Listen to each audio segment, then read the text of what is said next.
नमस्कार स्टूडेंट, ये हमारी क्लास 11 की पहली क्लास है और देखो कितना बैड सिचुएशन है कि हमें ऑनलाइन करना पड़ रहा है। कितने ही नए बच्चे इस क्लास में आए हैं अपने स्कूल से, दूसरे स्कूल से।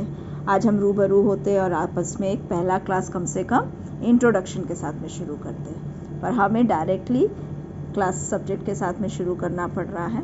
सबसे पहले तो बता दूं, ये आपकी मेन किताब है आरोह, जहाँ पे साफ साफ देख सकते हैं आप 11 के लिए हिंदी, और दूसरी आपकी किताब है वितान भाग 1। ठीक है, इसमें जैसे कि आरोह है, आप लोग इस बार देखेंगे कि लैटिन के हिसाब से इस बार जो हमारा कलेक्शन है वो बहुत ही अच्छा है और इसमें जो कहानियाँ लिखी गई इंडेक्स में देख सकते हैं आप लोग, वो एक से एक बढ़कर है और ये बहुत सरल भी है, इजी है, इजी टू कैच है और आप लोग इसमें अव्वल नंबर आराम से ला सकते हैं। इसमें से कुछ डिडक्टेड सिलेबस भी है, लेकिन वो आपको हम उस वक्त देंगे जब हम ऑनलाइन क्लास में होंगे, और किसी को जल्दबाजी है तो वो NCERT CBSE साइट पे भी जाके देख सकता है।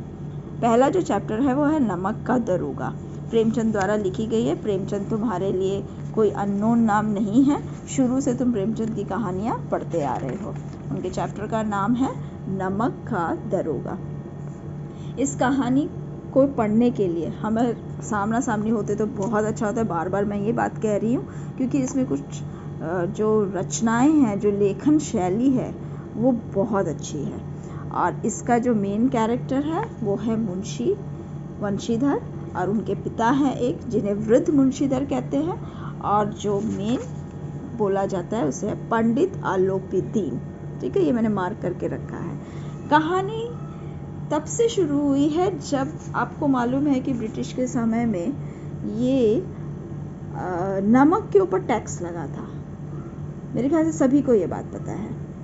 उन्होंने टैक्स लगाया था और उसका गांधी जी ने बहुत खुलकर विरोध किया था, और वही नहीं, आसपास सभी लोगों ने किया था।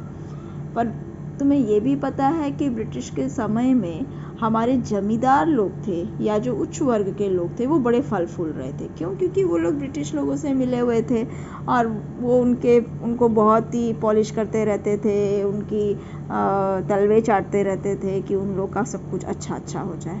ठीक है, इसी को फोकस करके पूरी की पूरी ये कहानी लिखी गई है, जो बहुत ही सारांश में मैं तुम्हें बताती हूँ कि सिंपल सी बात है कि जब एक मुंशी वंशीधर जी जो हैं, उनके बेटे को नौकरी के लिए, वो बड़ा हो जाता है, नौकरी के लिए चेष्टा करता है, वो लगातार चेष्टा करता है, तो उसके पिताजी उसे बहुत समझाते हैं कि हमने भी सरकारी नौकरी की है और सरकारी नौकरी में इतनी सुविधाएं नहीं मिलती, इसलिए ऊपर की आमदनी अगर तुम्हें कुछ मिल जाती है, यानी कि तुम्हें कोई अंडर द टेबल ब्राइब मिल जाता है, तो तुम उसको कभी ना मत कहना। ठीक है, इस तरह की चीज़ों के लिए वो बहुत ही उसे फोर्स जैसा करते थे, क्योंकि उनकी फैमिली बैकग्राउंड इतनी ज़्यादा गुड नहीं थी। बहुत बच्चियाँ बड़ी हो रही थी, बेटियों की शादी करनी है, माँ को तीर्थ ले जाना, न जाने कितनी तरह की इन लोग की फैसिलिटी इन लोग को चाहिए थी, इसलिए अपने बेटे पर ये दबाव डालते थे। किंतु बेटा जैसा भी हो, उसे ये सब सिर्फ वो एक कान से सुनता था, दूसरे कान से निकाल देता था। आखिर वो एक नौकरी पा जाता है, वो भी कौन सी? नमक विभाग के दरोगा पद पे उसे नौकरी मिलती है। दरोगा इंस्पेक्टर का एक पद होता है। बहुत ही अच्छा हुआ कि उस वक्त में ये सारी चीज़ें उसको मिली। वो अपने बहुत ही मन लगा के काम वाम करने लगता है, लेकिन तभी एक बार क्या होता है कि वो वहाँ पर अचानक, एक रात की बात है कि वहाँ एक पुल है। पुल से वो जब कुछ गाड़ियाँ उठ रही हैं, वो गाड़ियाँ उठ रही हैं, उसको बड़ा अजीब लगता है कि क्या बात है, इतनी रात हो गई है, इतनी गाड़ियाँ गड़गड़ गड़गड़ करके ब्रिज से जा रही है। तो वो पूछता है कि आखिर क्या है। जब जाकर देखता है तो बहुत सारी लाइन बना के गाड़ियाँ जा रही है। ठीक है, जब सब पूछता है क्यों, हाँ रोको रोको रोको, रोक कर वो कहते हैं कि नहीं, ये रुकेगी नहीं क्योंकि ये पंडित आलोपीदीन का है। तो कहते पंडित आलोपीदीन, उसके लिए सरप्राइज हो जाते कि ऐसा कौन खास आदमी है कि ये गाड़ियाँ रोकेगा नहीं। देखो ये चित्र में आप अच्छी तरह से देख सकते हैं। फिर वो आलोपीदीन को पकड़ते हैं और बोलते हैं कि ये सब क्या है, बताइए। तो उनको पता चलता है कि ये नमक का कारोबार हो रहा है, यहाँ पे थोड़ा सा रात में इल्लीगल काम चल रहा है। काफ़ी होता है, पकड़ लेता है, कहता है नहीं आप हिरासत में हैं, ये है वो है। जो उसके साथ में कांस्टेबल है वो उसे मना करता है कि ये अलाउद्दीन है, इसको मत कीजिए। वो खास उस जगह का एक रईस आदमी था जिसके अंडर द जेब सब कोई थे। क्यों? क्योंकि वो एक चैनल बना के चलता था कि हर किसी को डोनेट करता था, ब्राइब करता था, और जिससे उसके काम में कोई बाधा ना दे। बस इसी तरह से, लेकिन वो इसको कर नहीं पा रहा है। अलाउद्दीन जो नई नई नौकरी मिली है वो इन सब चीज़ों में जाएगा नहीं, वो उसे अरेस्ट करेगा। इस पर वो कहता है अच्छा अपने हिस्से के कुछ रुपए ले लो, थोड़ा ले लो, उससे ज़्यादा ले लो। काफ़ी देर तक उन लोगों की ये लेन देन का सौदा चलता रहा, लेकिन वो नहीं माना और उसने अरेस्ट करवा दिया। अरेस्ट करने से, हथकड़ियाँ पड़ने से अलाउद्दीन का बहुत प्रेस्टीज हुआ, लेकिन उसे सबको पता था कि वो ज़्यादा दिन तक किसी भी जेल में नहीं रह सकता। और जब फिर उसका अदालत में हुआ, कहीं कोई भी प्रूफ न मिलने के कारण उसे बाइज्जत बरी कर दिया गया। और यह कहकर अलाउद्दीन को ये कह दिया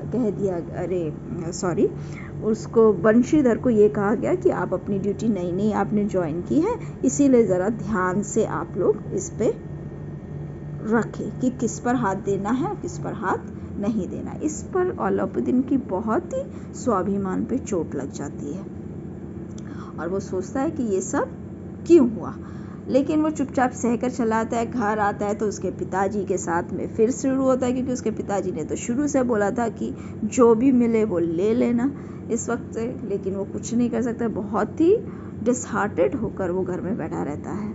अचानक एक दिन देखते हैं कि दरवाजे पे बहुत खटखट हो रही है, कोई आया है। और जब वो खोलते हैं दरवाज़ा तो देखते हैं कि स्वयं अलाउद्दीन पंडित जो थे वो उनके दरवाजे पे आए हैं। तो वो बहुत सरप्राइज़ होता है, तो उनको लगता है कि शायद और भी कुछ कसर बाकी हो जिस वजह से वो उनको हर्ट करना चाहते हो। उनके पिताजी उससे माफ़ी मांगते हैं, सब कुछ करते हैं, लेकिन वो एक ही बात कहते हैं कि मैंने इतने दिनों में इस तरह का ईमानदार दरोगा नहीं देखा, और मेरे इस बेईमानी के कार्य में मुझे एक ईमानदार दरोगे की, ईमानदार व्यक्ति की, स्वाभिमान व्यक्ति की बहुत ज़्यादा ज़रूरत है। और वो कहते हैं मैं इसे तुम्हें कोई ब्राइब नहीं दे रहा हूँ, ना तुम्हें कह रही, तुम्हारी ईमान की कमाई मैं देना चाहता हूँ। और बस इसीलिए उन्होंने उसे ये नौकरी ऑफ़र की और इस चीज़ को उन्होंने मान लिया और ले लिया। क्यों? क्योंकि एक नौकरी करेंगे, नौकरी के बदले वो पैसे लेंगे। काम क्या था? उनके डिपार्टमेंट को, उनके जो धन दौलत है, उनका जो पैसा है, उसकी मैनेजरिंग करनी थी। ठीक है, उसके लिए वो अच्छी खासी रकम दे रहे थे, उसको पेमेंट कर रहे थे, और साथ ही साथ उसको घर, बंगला, गाड़ी भी ऑफ़र की गई। और इस तरह से एक बेईमान आदमी के यहाँ पर एक ईमानदार आदमी ईमान से काम करने लगा। ठीक है, प्रेमचंद ने बहुत ही अच्छे से इस पर फोकस किया है।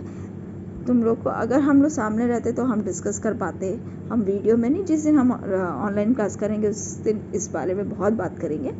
सबसे पहले तो ये कि वो फोकस ये करना चाहते हैं कि देखिए सारी दुनिया आजकल ब्राइब और भ्रष्टाचार से चल रही है, मानते हैं, तुम भी मानते हो, मैं भी मानती हूँ, लेकिन उसका जो अंत है वो कहीं पर भी भ्रष्टाचार से नहीं हो रहा है। उसका अंत एक ईमानदारी से ही है, यानी कि ईमानदारी उसके ऊपर हावी है। ठीक है, आई होप कि आप लोग भी इस बात से एग्री होंगे कि गलत रास्ते से ही हम आगे बढ़ेंगे ये कतई नहीं हो सकता। हमारे पास में सही ऑप्शंस भी होते हैं। ठीक है, हमारे बच्चे आजकल के जो है वो तुरंत ही पैसा कमाना चाहते हैं, बड़ा बड़ा बंगला, गाड़ी सब लेना चाहते हैं, उसके लिए वो न जाने क्या क्या सोचते हैं। लेकिन कहने का इतना ही है कि शॉर्टकट किसी चीज़ का नहीं होता, और ईमानदारी जो उसने की थी, उसका स्वाभिमानी को, मान सम्मान को रखा था, और आखिर उसको ये सारी चीज़ें सही रूप में और लास्ट में एकदम स्वाभिमान के साथ उसे नौकरी मिल गई। ठीक है, अब जब हम इसे पढ़ेंगे तो हम इसकी बहुत छोटी छोटी चीज़ों के बारीकियों को भी समझेंगे। ओके, आई होप कि तुम्हें ये स्टोरी थोड़ी बहुत समझ में आई होगी। इसमें बहुत सारे और भी डायलॉग्स हैं, अच्छे अच्छे शब्दों का प्रयोग है, और इन सब के ऊपर हम लोग ऑनलाइन क्लास में फोकस करेंगे। ठीक है, अब मैं ये वीडियो बंद करती हूँ। पता नहीं आप लोगों ने, कितने लोगों ने देखा और सुना, और मैं गुजारिश करती हूँ कि ऑनलाइन क्लास में किंतु आप लोग एकदम एक्टिव रहेंगे। धन्यवाद, thank you everyone. Have a good day.